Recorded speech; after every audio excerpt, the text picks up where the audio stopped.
Le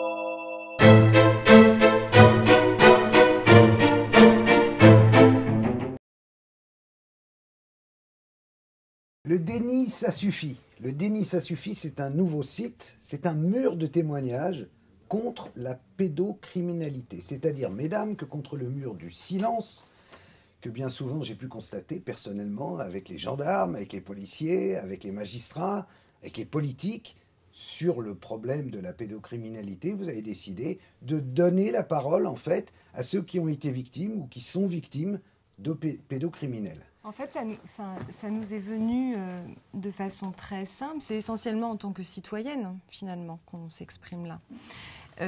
On s'est réunis parce qu'on est membre d'une même association. Et on s'est réunis à l'initiative de sa directrice, Aliette, suite quand on est allé voir le film de Serge Gard, Outre l'autre vérité. Et donc on s'est retrouvés ensemble, je ne sais pas, une vingtaine, choqués. Très choqués. Et puis petit à petit, on a élaboré qu'est-ce qu'on fait en tant que citoyen. C'est-à-dire qu'il n'y a pas dans cette proposition de collectif interassociatif, parce que ce site, il est issu d'un collectif d'associations. C'est pas au nom de l'association qui a fait qu'on se connaît. Non, il y a Innocence en danger. Voilà, entre autres. Et il y a d'autres associations qui sont en train de s'inscrire. Voilà. On y a tenu à ça. C'est-à-dire que nous, on est simplement là,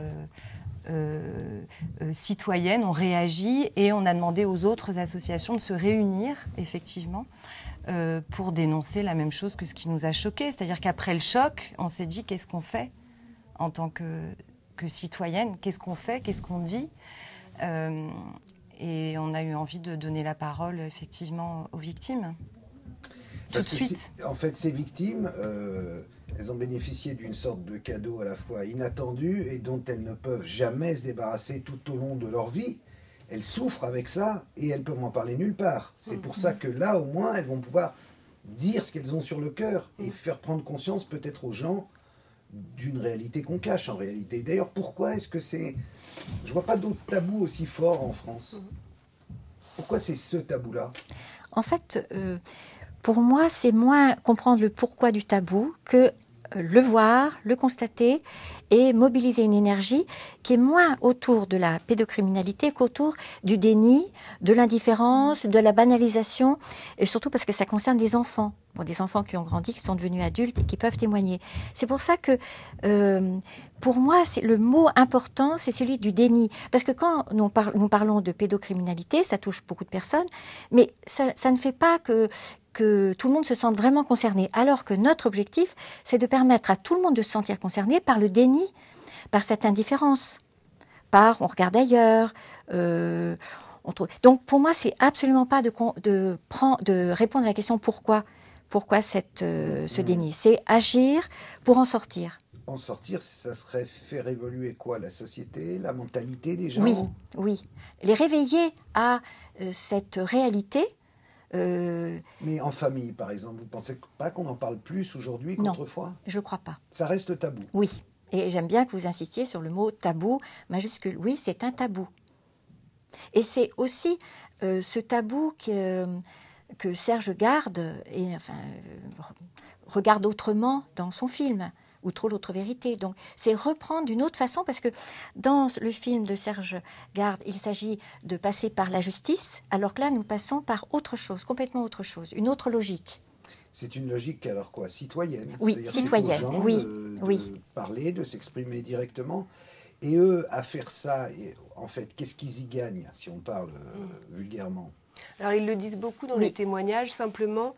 Il y a vraiment plusieurs fois des personnes qui disent « c'est la première fois que je peux dire, merci de créer enfin un espace pour ça ».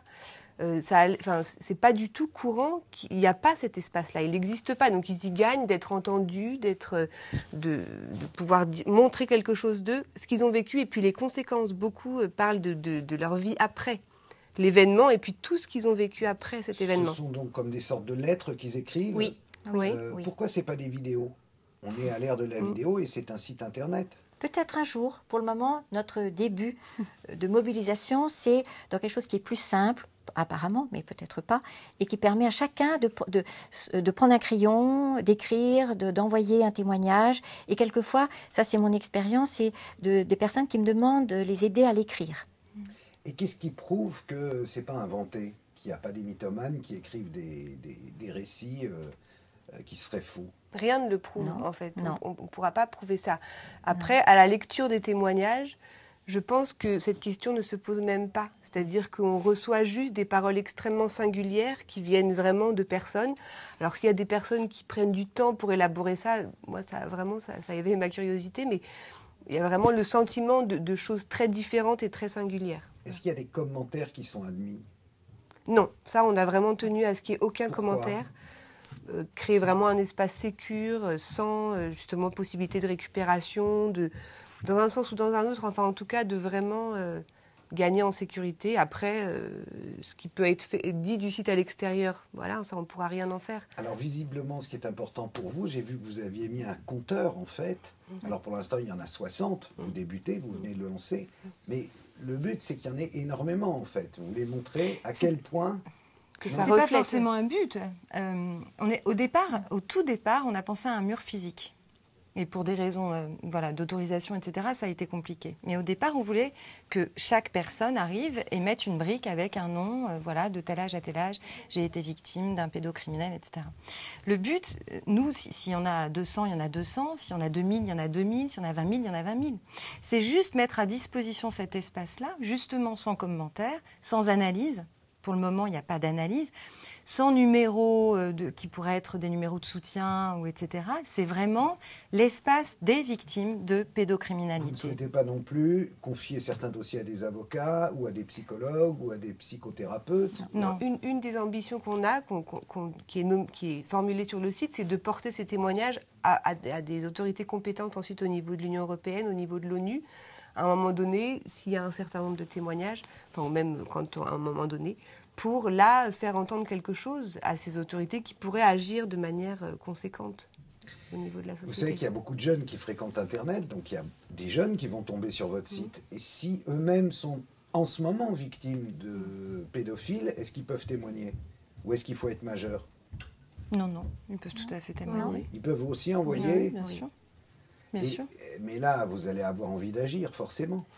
Oui, mais... Si vous recevez une lettre, j'ai 11 ans et mon père... vous imaginez? Ça pourrait se présenter, c'est a priori pas la démarche d'une victime, d'aller sur un site où il doit élaborer un témoignage en disant voilà j'ai tel âge, etc., etc. On peut imaginer qu'il y a des appels au secours qui se passent quand même autrement. Voilà. Maintenant, on va s'adapter. Il se trouve que c'est pas du tout ce qu'on a pour le moment. Je pense pas que ce soit un filtre quand on est victime. Le moment où je vais témoigner, où je vais publier ce témoignage, il est déjà à mon avis au bout d'un certain temps. Voilà. Et surtout, on ne veut pas remplacer ce qui existe déjà. Il existe déjà sur Internet des numéros d'urgence, il existe déjà, voilà. Et je pense qu'on tombe facilement sur ces numéros-là. Donc, c'est pas ça le but du tout, pour le moment. Et quand les gens envoient leurs témoignages, pourquoi ils le font d'une manière anonyme? Ils peuvent ne pas le faire d'une manière anonyme. Mais ils préfèrent. Ils ont le choix. Ça dépend, je crois qu'il y a Non, ils mettent leur prénom, il n'y a pas du tout de nom de famille. Ça ne fait que rappeler ce que vous disiez tout à l'heure sur le tabou.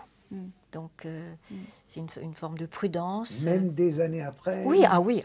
Ça, il n'y a pas, si par exemple on a été violé enfant, il n'y a pas de honte dans le travail? Bien sûr que si. Il y en a une. Bien sûr que si. Mais pourquoi? Comment vous expliquez ça? Parce que cette honte, c'est fou. Oui, c'est fou, c'est atemporel. Le temps s'est arrêté au moment de l'agression.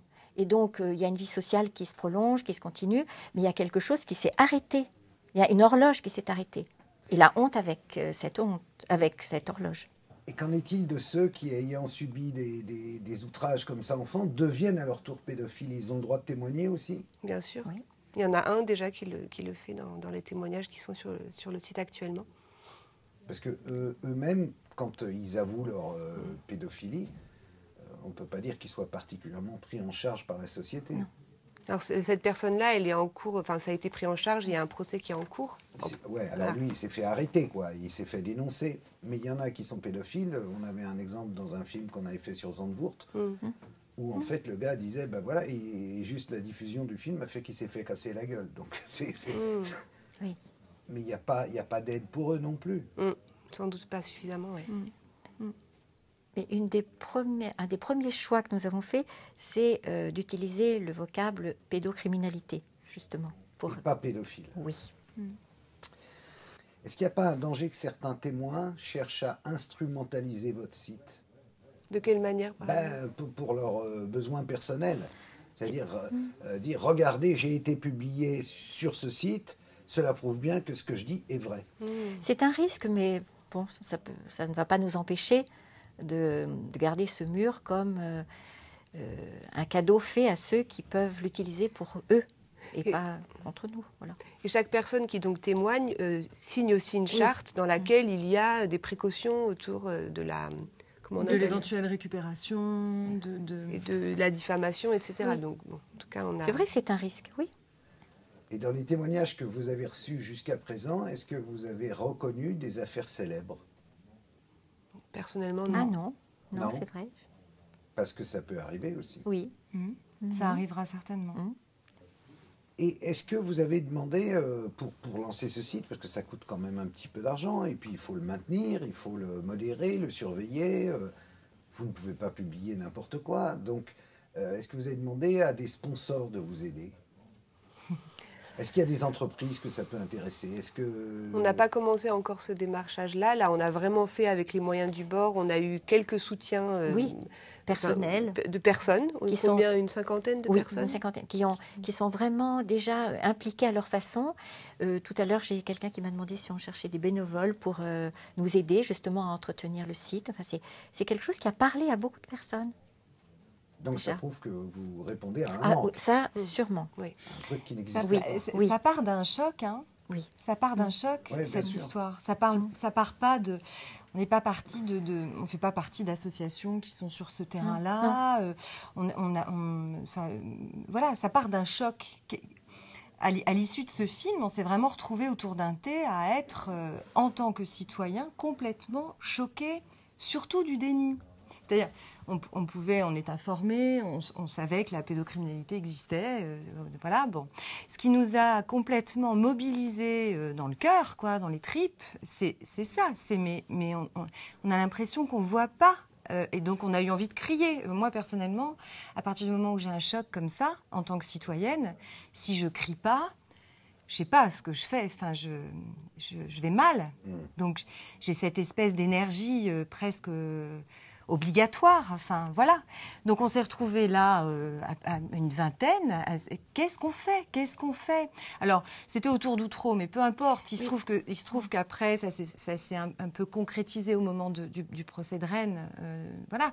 Mais à la limite, ça aurait pu être une autre affaire. Il y en a eu d'autres, Moi, je pense d'ailleurs, à qui l'affaire nous ont Marina, autant... qui Voilà. m'a beaucoup Voilà, et mobilisée du aussi. coup, on en a parlé entre nous et on était à chaque fois choqués.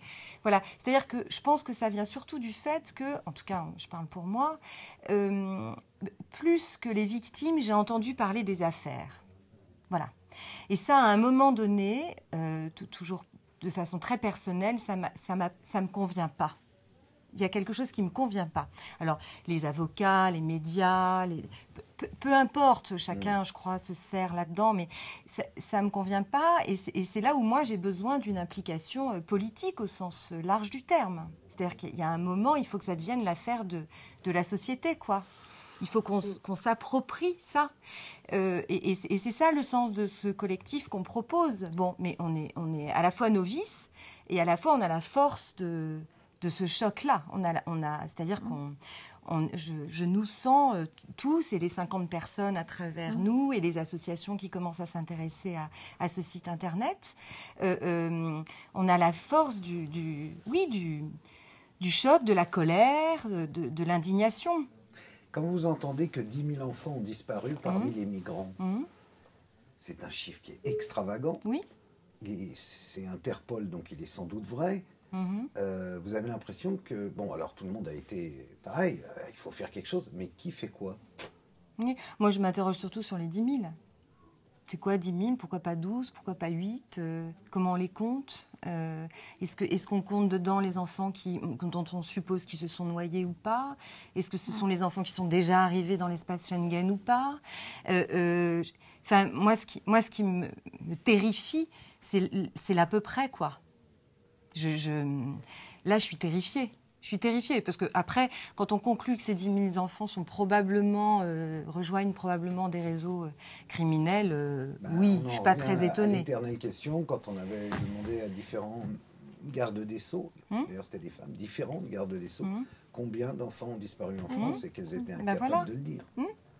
Voilà. Et c'est ça le sens de notre site, en fait. Hein. Une autre chose qui m'avait touchée aussi, moi, au moment du procès de Rennes, d'ailleurs, c'est l'espace, politiquement, comment c'était traité. Enfin, je me suis rendu compte, simplement en parlant autour de moi, de ce qui se passait, etc., que le fait de remettre en cause, de questionner ce qui s'était passé pour les enfants victimes, on était rapidement stigmatisés, notamment autour de l'extrême droite. Et moi, c'est absolument pas ma tendance politique, et donc je me suis dit, j'ai réalisé combien ils occupaient cet espace, et je me suis dit, en tant que citoyenne, j'ai vraiment besoin qu'il y ait un espace qui puisse concerner tout le monde, sans du tout ces clivages politiques-là, en résistant à ça. C'est engouffré là-dedans de manière terrible. Parce que le terrain, effectivement, n'était occupé par personne. Et qu'aucun autre parti ne souhaite... Donc ça c'est vraiment aussi indignation et besoin vraiment d'être en tant que citoyen, pouvoir dire à tout le monde, venez voir ce qui se passe et faisons des choses de citoyens et plus de partis politiques.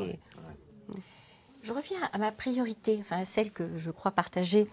Quand vous parlez de la possible intervention de médecins, de psy, c'est comme si, à ce moment-là, on restait au moment où il y a la découverte de ce scandale de la pédocriminalité, l'objectif de remédier à ce scandale, alors que notre objectif, c'est d'alerter sur notre déni collectif à regarder ce scandale. C'est pas la même chose.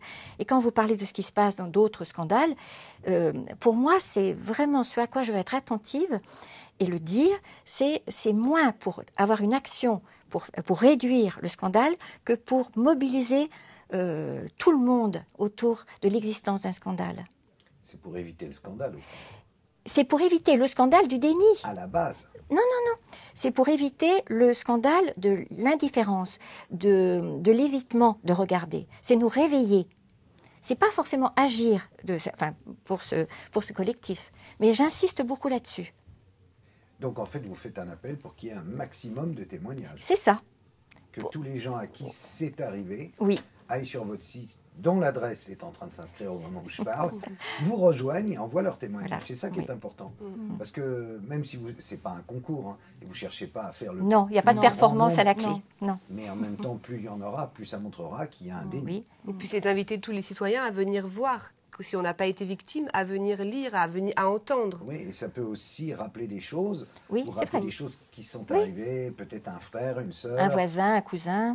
Comprendre aussi peut-être des troubles psychologiques qu'il y a eu après, etc. À regarder autrement les situations de notre quotidien, à plus écouter les doutes quand on les a sur des enfants qui nous entourent, sur des comportements... Oui, sur des profs. Voilà, absolument. Et puis surtout à entendre que chaque enfant abîmé... dans un monde, c'est un problème pour le monde entier. Oui, puis dans les témoignages, on le voit, c'est souvent des gens qui sont... C'est plus du tout des enfants, et ils sont toujours abîmés. Donc, il n'y a pas de remède, quoi. Donc, le déni, ça suffit. Voilà. Ça sera le mot de la fin. Le déni, ça suffit. Merci d'être venu. Merci beaucoup. Merci à vous. Merci.